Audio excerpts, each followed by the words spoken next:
বলেন পৃথিবীতে রাসূল আরবি সাল্লাল্লাহু আলাইহি ওয়াসাল্লামের মতো দ্বিতীয় আরেকজন পৃথিবীতে আসবে?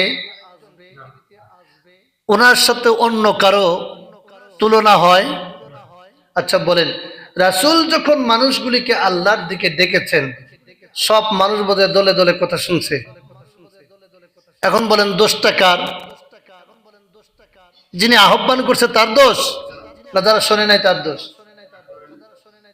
যারা শোনে নাই এরা কিন্তু ইসলাম বুঝে, যারা শোনে নাই তারা কোরআন বুঝে, যারা শোনে নাই তারা কিন্তু আল্লাহ, পরকাল, রাসূল, শেষ নবী সব জানতো, সব বুঝতো, কিন্তু তারা মেনে নিত। ১৫০০ বছর পূর্বে রসুল ডেকেছেন, রসুলের ডাকে সাড়া দেয় নাই, রসুলের আহ্বানের সাড়া না দিয়ে তারা পিছপা হয়ে চলে গেছে। আল্লাহ পাক বললেন এরাই হলো মুনাফিক। এরা কি? মুনাফিক। এখন আমি যদি মিলাই সেই পূর্বের ১৫০০ বছর পূর্বের ঘটনা, রসুল ডেকেছেন কোরআন দিয়ে, রসুলের ডাকে কিছু সংখ্যক মানুষ সাড়া দিয়ে রসুলের দলে এসেছে, আর অধিকাংশ মানুষ সেখান থেকে মুখ ফিরিয়ে নিয়েছে। আজও সমাজে যারা কোরআনের দিকে ডাকে, কোরআনের ডাকে সাড়া দেয়, লোকের সংখ্যা কম না বেশি? তাহলে বোঝা যায় যে যুগে যুগে হকের পক্ষের সংখ্যা থাকবে কম। আমরা জানি বদরের যুদ্ধে আল্লাহর হাবিব সাল্লাল্লাহু আলাইহি সাল্লাম ৩১৩ জন নিয়ে ১০০০ কাফেরের বিরুদ্ধে সংগ্রাম করেছেন। বলেন ইসলাম ওয়ালারা, কোরআন ওয়ালারা বেশি সংখ্যক দিয়ে সংগ্রাম করেছে না কম সংখ্যা দিয়ে সংগ্রাম করেছে? বিজয় দেবার মালিক আল্লাহ। সংখ্যা দিয়ে বিজয় হয় না। সংখ্যা দিয়ে যদি বিজয় হতো তাহলে স্বৈরাচাররা পৃথিবীতে কখনোই পরাজিত হতো না। কারণ স্বৈরাচারের সব ছিল, সংখ্যায় তারা বেশি ছিল, পাওয়ারফুল ছিল, কিন্তু তারা একটা সময়ে এসে সময়ের ব্যবধানে তারা পরাজিত হয়েছে। কারণ ফয়সালা শুধু জমিনে হয় না, ফয়সালা হয় কোথায়? আকাশে। তো আল্লাহ পাক সূরা নিসার এই আয়াত কারীমার মাধ্যমে জানাই দিলেন, ও মুমিনেরা তোমরা নিরাশ হইও না, হতাশ হইও না, মন খারাপ করিও না। কারণ তোমরা ডাকবে, তোমার ডাকে সাড়া দিয়ে অসংখ্য লোক যে দলে দলে আসবে বিষয়টা এমন নয়। কারণ রাসূল আরবি সাল্লাল্লাহু আলাইহি ওয়াসাল্লাম এই পৃথিবীতে শ্রেষ্ঠ মানব। তিনি কোরআন দিয়ে মানুষগুলিকে ডেকেছেন। সমাজে হাজার হাজার মানুষ ছিল, কিন্তু নবীজির আহ্বানে সবাই কিন্তু সত্যকে গ্রহণ করে নেয়, সত্যকে গ্রহণ করে নেয়। তবে যারা গ্রহণ করে নাই তারা জানতো নবী যা বলছে তাই সত্য। সুবহানাল্লাহ। আবু জেহেলরা বলতো মুহাম্মদের মতো সত্যবাদী পৃথিবীতে আর একজনও নাই, কিন্তু তার মেনে নিত না। আজও সমাজে সত্যবাদী কারা, মিথ্যাবাদী কারা, এটা সমাজের মানুষ জানে, কিন্তু তারা মেনে নেয় না। সম্মানিত উপস্থিতি, অনেক অপেক্ষার অবসান ঘটিয়ে দীর্ঘ ৩০ থেকে ৩৫ বছর পরে বাংলার এই ভূখণ্ডে একজন পুরুষ প্রধানমন্ত্রী হিসেবে আমরা পেতে যাচ্ছি, বলি আলহামদুলিল্লাহ। অন্তত নারীর নেতৃত্ব থেকে তো আল্লাহ বাঁচাইছে, আলহামদুলিল্লাহ করবেন না? তবে কতটুকু স্বচ্ছ হয়েছে আর কতটুকু এখানে কি হয়েছে এই জাতি দেখেছে। তবে এই মুসলিম উম্মাহকে কাফের মুশরিকেরা আবারও আঙ্গুল দিয়ে চোখের সামনে দেখিয়ে দিল কাফেররা যে এক দলে আবদ্ধ, এটার প্রমাণ অন্তত বাংলাদেশের অন্য কোথাও না পাইলে কাহারুল বীরগঞ্জের মানুষ তার প্রমাণ হারে হারে পাইছে, ঠিক কিনা?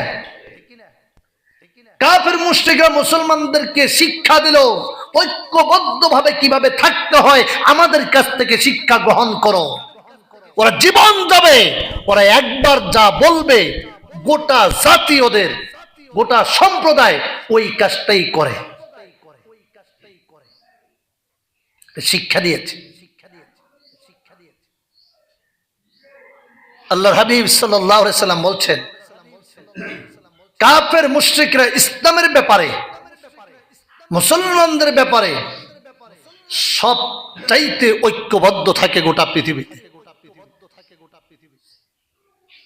এই জন্য আপনাকে আমাকে ঐক্যবদ্ধ ভূমিকা পালন করার নির্দেশ আল্লাহ পাক কোরআনে দিয়েছেন, কিন্তু আমরা ঐক্যবদ্ধ ভূমিকা পালন করতে ব্যর্থ হয়েছি। আল্লাহ পাক আমাদেরকে ক্ষমা করুন, বলুন আমিন। প্রিয় ভাইয়েরা আমার, তথ্য সন্ত্রাস কালকে আমরা দেখেছি, মিডিয়া যে কত সন্ত্রাস চালাতে পারে সেটার দৃশ্য গতকালকে এই জাতির লোকেরা দেখেছে। তবে আমি বলেছি 26 সালের এই 12 তারিখ ইতিহাসের পাতায় লেখা থাকবে, আমি বললেও থাকবে, না বললেও থাকবে। তারপরেও বলেছি এই জাতি গাছ যেমন লাগিয়েছে 5 বছর ফল তেমন খাবে। ঠিকঠাক বলেন, ঠিক কিনা? প্রিয় ভাইয়েরা আমার, 10 মিনিট পর পর, 20 মিনিট পর পর ফলাফল ঘোষণা হওয়ার 1 ঘন্টা পরে আবার ফলাফল পাল্টে যায় কিভাবে? এ জাতির বুঝতে আর বাকি নাই। কালকের এই দৃশ্য দেখে আমার বক্তব্যটা মনে পড়লো, আই হ্যাভ এ প্ল্যান বলে যে বক্তব্য আমাদের প্রধানমন্ত্রী দিয়েছিলেন গতকালকে, সেই প্ল্যান বাস্তবে রূপ নিয়েছে, ঠিক না ভাই? ঠিক। রাত 10টার সময় পিরোজপুরের 2 আসনের 2 আল্লামা সাইদি রহমতুল্লাহ যোগ্য উত্তরসূরি 2 জনকেই ঘোষণা দিল জয়লাভের। 1 ঘন্টা পরে একজনকে বাতিল করে দিল। আল্লামা মামুনুল হককে ঢাকা 13 আসনে আপনার রাত 11টায় ঘোষণা দিল জয়লাভ করছে। সমস্ত ছাত্ররা ময়দানে নেমেছে, সেজদায় লুটিয়ে পড়েছে। 1 ঘন্টা পরে শুনতেছে যে উনি পাস করে নাই। কি হয়েছে এ জাতি দেখেছে। এখন আসেন, আমরা আলেমরা কোরআন এবং হাদিসের রেফারেন্স দিয়ে ভবিষ্যৎ বাণীগুলি যে বলি, কথাগুলি আমাদের নয়, এই কথাগুলি বলে দিয়েছেন কে? কারণ প্রেক্ষাপটের সাথে কোরআন মিলে যাবে, বাস্তবতার সাথে কোরআন সুন্নাহ মিলে যাবে, বাস্তবতার সাথে কোরআন সুন্নাহ মিলে যাবে। গতকালকে রেজাল্ট হয়ে গেছে, আজও কথোপকথন চলছে, বিভিন্ন জায়গার রেজাল্ট যে এখনো স্থগিত আছে। আবার দাবি জানানো হচ্ছে গণনা করা হোক। যতটুকু হয়েছে সারা দিন আপনার ভোট সুষ্ঠু হয়েছে, 2-1টা ব্যতিক্রম বিশৃঙ্খলা হয়েছে, সেটা ভিন্ন হিসাব। পরবর্তীতে রাতে আমরা দেখতেছি, আমরা বলেছি ভোট সুষ্ঠু হবে, কিন্তু রেজাল্ট সুষ্ঠু হবে এটা তো বলি নাই। নাউজুবিল্লাহ করবেন না, এটা এই জাতি আশা করে নাই। ন্যায় ইনসাফ প্রতিষ্ঠিত হবে এটা তারা আশা করেছিল। হাজারো রক্তের বিনিময়ে আমরা ভোট করার একটা সুবর্ণ সুযোগ, ঈদের আনন্দের মতো এ জাতির লোকেরা কালকে আনন্দিত হয়েছিল। কিন্তু রাতের বেলা, রাত 12টার পরে যেই কাজগুলি আপনারা করলেন, যেই স্লোগান আবার দিলেন, এই স্লোগানটা শোনার পরে হয়তোবা বিবেকবান মানুষ ছাড়া বাকি মানুষের কাছে আনন্দ লেগেছে। বিবেকবান মানুষের হৃদয়ে রক্তক্ষরণ হবে, এটাই স্বাভাবিক। এই ছেলেপেলেরা কিভাবে বলে জামাত শিবিরের চামড়া তুলে নিব আমরা, এনসিবির চামড়া তুলে নিব আমরা। আরে যাদের রক্তের বিনিময়ে ভোট করার স্বাধীনতা পাইলাম, যাদের রক্তের বিনিময়ে আমরা সুন্দর একটা পরিবেশ পাইলাম, এদের বিরুদ্ধে আবার তোমরা মিথ্যা প্রপাগান্ডা স্লোগান দিচ্ছ। তোমাদের হৃদয়ের ভিতরে কি একটু মানবতা নাই? ধিক্কার জানাই এই সমস্ত বক্তব্য যারা দিচ্ছে, স্লোগান যারা দিচ্ছে। আমরা বলবো যারা আপনারা নির্বাচিত হয়েছেন, দলের যে আপনার অনুসারীরা আছে, কর্মীরা আছে, এদেরকে আপনারা গাইডলাইন দেন, এদেরকে সতর্ক করেন, এদেরকে শিষ্টাচার, ভদ্রতা, নম্রতা শিক্ষা দেন। না হলে যেমনি ভাবে 24শে গণ অভ্যুত্থান হয়েছে, এই ছাত্র সমাজ, শিক্ষিত সমাজ আর কিন্তু সার দিবে দেবে দিবে না। গতকালকে ভোট হয়ে গেছে, আলহামদুলিল্লাহ। আজকে 13 তারিখ। প্রথম দিন আপনি এটা কি বাক্য উচ্চারণ করলেন? প্রথম দিনে আপনি কি বাক্য উচ্চারণ করলেন? আপনি একজন প্রবীণ রাজনীতিবিদ হয়ে এই কথা যখন বলেন, তখন আমাদের হৃদয়ে আঘাত লাগে। চিন্তা করেন, তিনি বলতেছেন আওয়ামী লীগের দমন পীড়নের কারণেই জামাতের মতো উগ্রবাদী দলের উত্থান হয়েছে। নাউজুবিল্লাহ বলে। বাণীতে মির্জা ফখরুল ইসলাম আলমগীর স্যার, 24 নিউজ আজকের বক্তব্য আমরা তীব্র প্রতিবাদ এবং নিন্দা জ্ঞাপন করছি। 1991 সালে জামাতকে সাথে নিয়ে আপনারা সরকার গঠন করেছেন। 2001 সালে জামাতকে সাথে নিয়ে আপনারা সরকারে আসার সুযোগ পেয়েছেন। তখন তারা উগ্রবাদী দল ছিল না, তখন তারা আপনার যুদ্ধ অপরাধী ছিল না। আজকে আবার নতুন করে গতকালকে নির্বাচন হয়ে গেল, আজকে সকালে আপনি ডেলিভারি দিলেন। এটা তো জাতি আশা আপনার কাছে করে নাই। আমরা প্রতিহিংসার রাজনীতি চাই না, আমরা প্রতিযোগিতামূলক রাজনীতি চাই।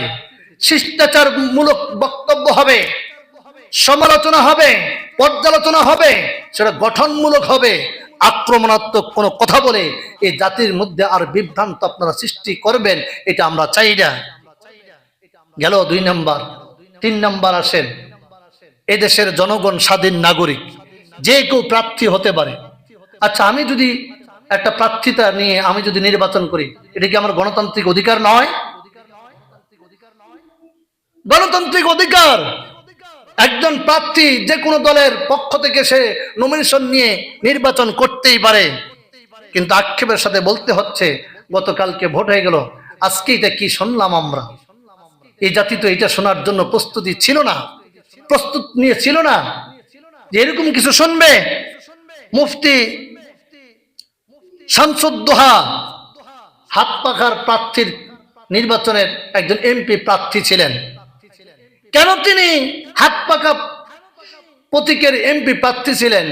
এটাকে কেন্দ্র করে ওনাকে আজকে মসজিদ থেকে অব্যাহতি দিয়ে দিছে, আপনার মসজিদে আসার দরকার নেই। নাউজুবিল্লাহ বলবেন না? এটা কি আশা করা যায়?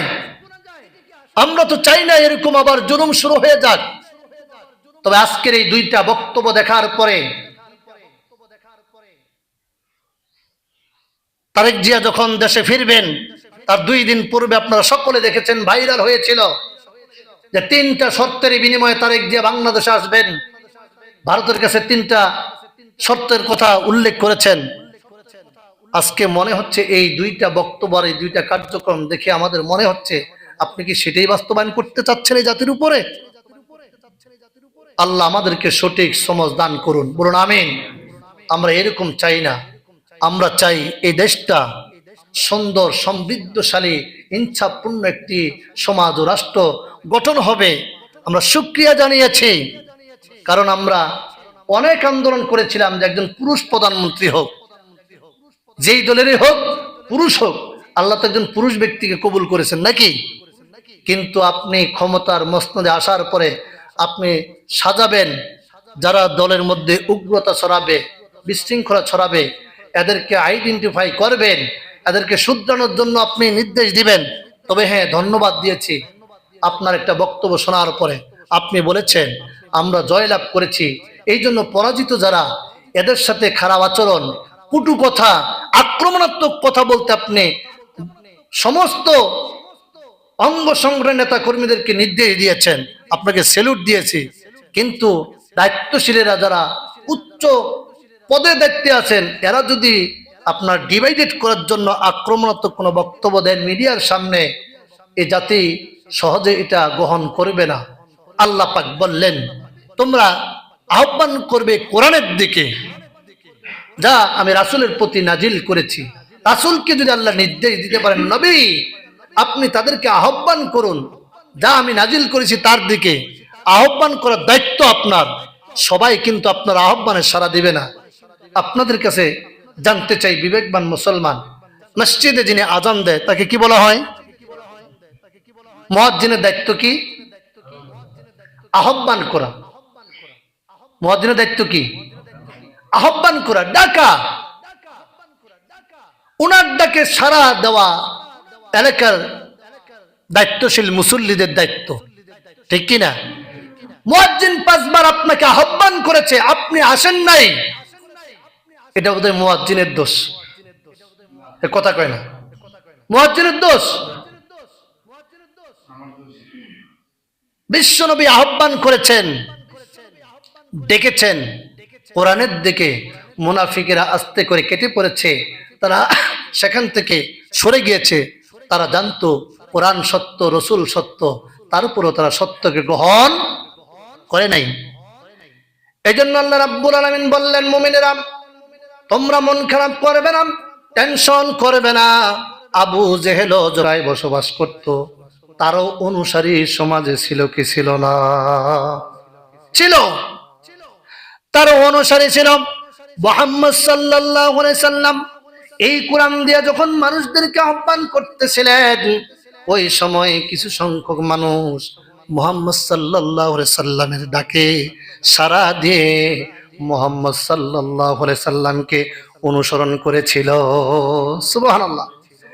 গোটা পৃথিবীতে কিয়ামত পর্যন্ত সত্য এবং মিথ্যা দুইটা পথ থাকবে, হক এবং বাতিল থাকবে, কোরআন সুন্নাহ থাকবে এবং বাতিল শক্তি থাকবে। কিছু সংখ্যক মানুষ কোরআনটাকে বুকে ধারণ করবে, মৃত্যুবরণ করবে, তার উপরে কিন্তু তারা সত্য এবং ইসলাম ছাড়বে না। ছাড়বে? ছাড়বে না। আপনারা দেখেছেন গত সপ্তাহে একটা ঘটনা, মাদ্রাসার একটা ছাত্রকে এমন ভাবে পিটিয়েছে, আমি তো দেখে ভিডিওটা অবাক হয়ে গেলাম, মনের অজান্তে চোখ থেকে পানি বের হলো। পুলিশ প্রশাসনের ভাইয়েরা, যুবকেরা যারা নেট চালায় এরা দেখেছে, পুলিশ প্রশাসনের ভাইয়েরা কুকুরের মতো ওই ভাইটাকে লাঠি পিটা করেছে।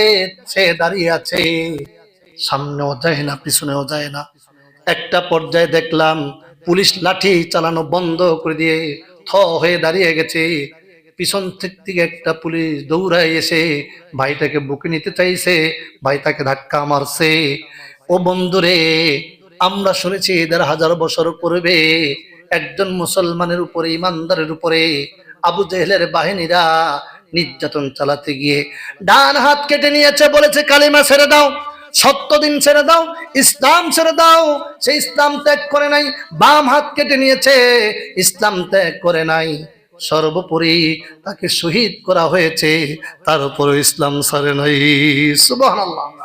সেই দৃশ্যটা দেখার পরে ভাবলাম, ওই খাব্বাব খুবাইবের উত্তরসূরি এখনো পৃথিবীর আনাচে কানাচে আছে না নাই? বাতিলরা আঘাত করতে করতে তারাই ক্ষান্ত হয়ে যাবে, ক্লান্ত হয়ে যাবে, কিন্তু হকের সৈনিকেরা জীবন দিবে, লড়বে, মরবে, কিন্তু মাথা নত করবে না। সুবহানাল্লাহ বলবেন না? এই জন্য আসেন, কোরআনের দিকে আমরা ডাকবো, দিনের দিকে ডাকবো, সত্যের দিকে ডাকবো, হকের দিকে ডাকবো। এখন যদি কেউ না আসে, এটা আমার দায়বদ্ধতা নয়, দায়বদ্ধতা তার। কেন? কারণ আল্লাহ পাক বিবেক দিয়ে পৃথিবীতে মানুষগুলিকে পাঠিয়েছেন। ওয়ালাকাদ কাররামনা বানি আদম, আল্লাহ পাক সৃষ্টির সেরা মাখলুক হিসেবে পাঠিয়েছেন। আল্লাহ পাক বলেছেন, বান্দা ভালো কোনটা মন্দ কোনটা এটা বুঝার এবিলিটি দিয়েই মানুষকে পৃথিবীতে আল্লাহ পাক পাঠিয়েছেন। সে তার ব্যক্তি চয়েসে ভালো এবং মন্দটাকে যাচাই করে বাছাই করে গ্রহণ করবে। হয় সে ভালোটা নেবে, না হয় খারাপটা নেবে। পৃথিবীতে কিয়ামত পর্যন্ত ভালোর পক্ষে এবং খারাপের পক্ষেও থাকবে বলে দিয়েছেন কে? শেষ একটা হাদিস আপনাদেরকে শোনাই। আল্লাহর হাবিব সাল্লাল্লাহু আলাইহি সাল্লাম বলছেন, মুমিনেরা কিয়ামতের পূর্ব মুহূর্তে দাজ্জাল আসবে। আমরা জানি কি জানি না? কথা বলেন না কেন? জানি কি জানি না? দাজ্জাল আসবে। দাজ্জালের এই কপালের মধ্যে লেখা থাকবে কাফ ফা র, মানে কি? কাফের। কি লেখা থাকবে? এক হাতে জান্নাত থাকবে, এক হাতে জাহান্নাম থাকবে। কপালের মধ্যে কাফের লেখা থাকার পরে আপনাদের কাছে জানতে চাই ও মুসলমান, হাদিসের ব্যাখ্যায় যেটা পেলাম, আল্লাহ রাসূল বলেছেন মানুষগুলি দেখবে কপালের উপরে কাফার ও কাফের লেখা আছে, এক হাতে জান্নাত এবং এক হাতে জাহান্নাম দেখার পরেও দাজ্জালের অনুসারী পৃথিবীতে হবে কি হবে না? কথা বলেন কেন, হবে কি হবে না? ওটা কি ফেরেশতা হবে না মানুষ হবে? তাহলে কাফের লেখা থাকার পরেও ওই দাজ্জালের অনুসারী হবে, আবার হাতে কোরআন থাকার পরেও তারও অনুসারী হবে। সংখ্যায় কম এবং বেশি ঘোষণাকার, সত্যের পক্ষের সংখ্যা সব সময় কম ছিল আর মিথ্যার পক্ষে সব সময় সংখ্যায় বেশি ছিল। আল্লাহ বলছেন ঈমানটা যদি মজবুত হয়, সংখ্যায় কম হলেও বিজয় দিবেন কে?